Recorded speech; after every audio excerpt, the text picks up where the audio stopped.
Biyetene marsikalo kile kɔnɔntɔn sanba fila ani mugan ale ni wɔɔrɔ bakɔrɔba minnu bɛ an bolo bi ni o bɛna walawala ka o da aw tulo ka ka bamanankan kunnafoniɲɔgɔnw nasiraw fɛ o la kumaba dɔw olu filɛ an ka minisiri ɲɛmaa jenerali Abdulayi Mayiga ale ye tagali kɛ ka taa Baɲakarakaw olu fɛ yen nɔ 8 mars ni o ye musow tɔgɔladonw ye o hukumu kɔnɔna na baara sira minnu ni olu taara ka o kɛ an bɛna an da don o la k'o kɔnɔ kuma walawala k'o da aw bɛɛ lajɛlen tulo kan o tɛmɛnen kɔ ka bɔ yen nɔ jɛkuluba min bɛ anw ka jamana kɔnɔ ni o bɛ sifinnakaw olu tɔgɔya la ni an ko o ma ko CNJ ale ni Itilema maaw olu y'u tɔgɔ di ɲɔgɔn ma kɛrɛnkɛrɛnnenya la ni o ye fɛn min kɔni yuruguyurugu o kɛlɛli jɛkulu ye k'a fɔ walasa fɛn min kɔni jamana ka nafolo donko juguya ka o kɔn jamana sifinnakaw olu fɛ an bɛna an da don o kunnafoniya na ko walawala k'o da aw tulo kan ka bi kibaruyaw ni ka olu kuncɛ an bɛna an da don wagati yɛlɛma ale ni a togoyaw la fɛn min kɔni ye funteni ye o kunbɛn anw ka nin wagati kofɔlen na an bɛna an da don o juguya o nasiraw fɛ ka o walawala ni ka o da aw bɛɛ lajɛlen tulo kan ne bɛ an bolokɔrɔ bi aw ye aw dan kasi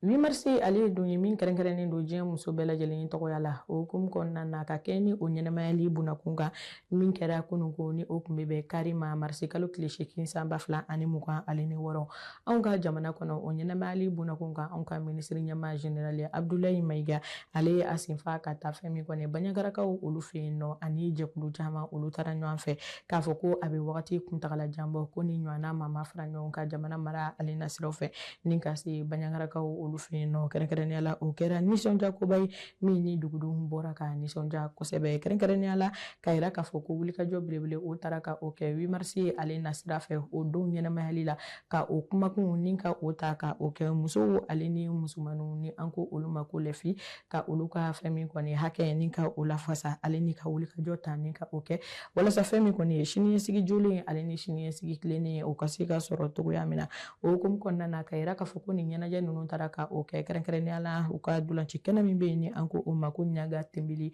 k'a fɔ ko fɛn min kɔni ɲɛnajɛ ninnu a fanga ale bonyana kosɛbɛ o kama fɛn min kɔni ɲɛfɔli caman ye o sɔrɔla ka o kɛ an ka minisiri min bɛ yen nɔ ni ale tɔgɔ ko Jara Jɛnɛba Sanogo ale kɔni ye fɛn min kɔni tasibila kɛ muso la ka cɛsirilen olu ye minnu ni u sɔnna ka muɲu ka sabali ka u cɛsiri kosɛbɛ o hukumu kɔnɔna na ka yira k'a fɔ ko hakilina minnu ni olu taara ni o ye laɲiniw ye min bɔra musolaka ninnu yɔrɔ la ka taa se fɛn min kɔni lakanako nasiraw siraba kanko nasiraw fo ka taa se kalanko nasiraw o yakubayali bunakuma ni yɔrɔ kofɔlen na o hukumu kɔnɔna na ka yira k'a fɔ anw ka minisiri ɲɛmaa ni o ye jenerali Abdulayi Mayiga ale ye dondikɛ kɛrɛnkɛrɛnnenya la o kɛnɛ kan min bɛ taa i jɔ sɛnɛkɛ ko olu nasiraw olu fɛn min kɔni ye tracteur ye ale ni moto culturel ye o fila fɛn min kɔni ye sɛnɛ o ka se ka yakubaya Baɲakarakaw olu fɛ yen nɔ o hukumu kɔnɔna na baaraw kɔni olu taara ka o nun don min bɛ tali kɛ fɛn min kɔni ye an ka traditionnels ni o ye an ka dugutigiw ye kɛrɛnkɛrɛnnenya la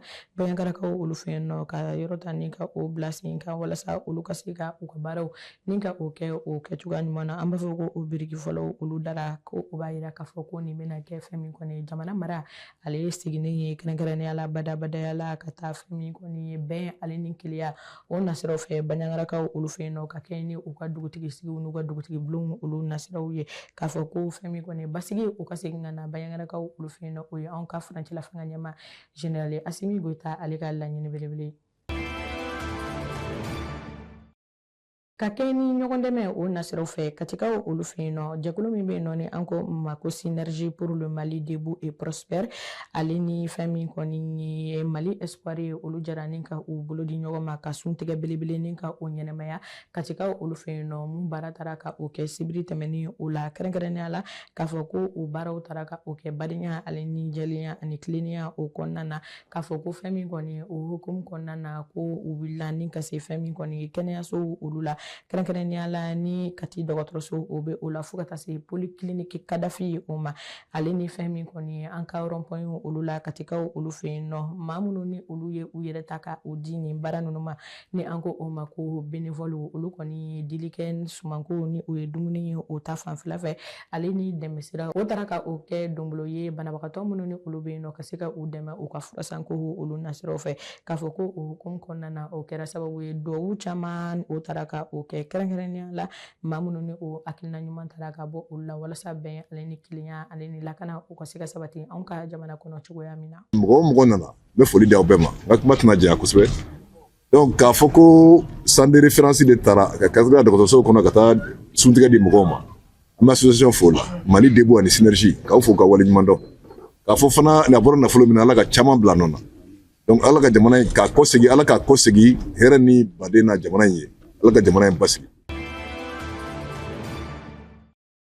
Jamana ka nafolo o dungu juguya o kɛlɛli bunakun ka jɛkulu min sigilen don o kan ni an ko o ma ko OCLEI o ni jamana sifinnakaw ka jɛkuluba min bɛ yen nɔ ni an ko o ma ko CNJ olu jara ka u bolo di ɲɔgɔn ma ka tile kelen kumaɲɔgɔnya ni ka o ta ka o kɛ kumaɲɔgɔnya min ni o bolila kɛrɛnkɛrɛnnenya la jamana ka nafolo dungu juguya ale bɛ se ka kɛlɛ cogoya min na jamana sifinnakaw olu fɛ o hukumu kɔnɔna na ka yira k'a fɔ ko an ka sifinnakaw ka jɛkuluba min bɛ yen nɔ o ɲɛmaaba ale kɔni ye kuma ta ni ka o kɛ min na ni o y'a yira k'a fɔ ko wulikajɔ belebele ko o bɛna ta ka o kɛ barisa ni degun min ni a filɛ nin ko degun don min ni a kɛlen bɛ bɛɛ lajɛlen kunnasumuni ye ni wagati kofɔlen in na barisabula yuruguyurugu kɛlen bɛ sira ye ka an ka jamana ka baara siraw ni ka olu bɛɛ lajɛlen ta ni ka o tiɲɛ k'a yira k'a fɔ ko OCLEI ɲɛma fo ka taa se fɛn min kɔni jamana sifinnakaw ka hakilina jolentigiw ma olu kɔni ye weleweleda ta ni ka o kɛ kɛrɛnkɛrɛnnenya la sifinnakaw olu ye olu minnu ni jamana mara o kan ka di o ma ni olu ye jamana ka siniɲɛsigiw ye k'a fɔ ko u ka baara ko o kan ka ta ka o kɛ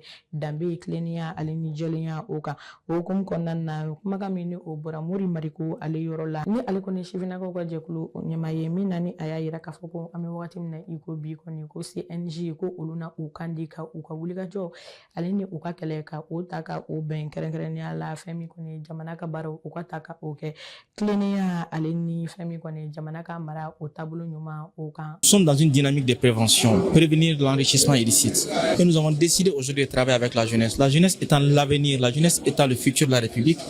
nous avons jugé utile qu'une jeunesse qui est bien formée, une jeunesse consciente de ses responsabilités, des enjeux actuels de l'État du Mali, va prendre certaines choses en main et surtout ne tombera pas dans certains travers.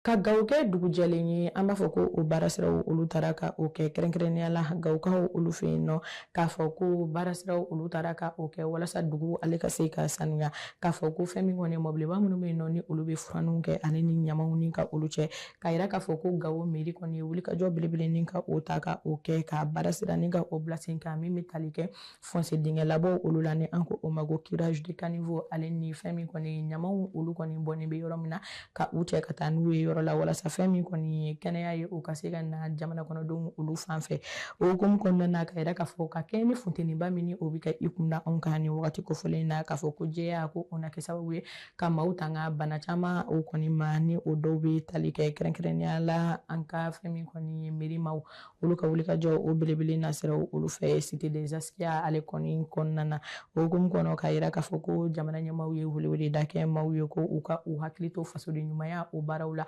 walasa jɛlenya u ka se ka sabati ni sanuya nana a na kɛ sababu ye ka kɛnɛya ni ka o sinsin dugu kɔnɔ o sɔrɔla kunnafoniya na ko walawala kɔda aw bɛɛ lajɛlen kulo kan.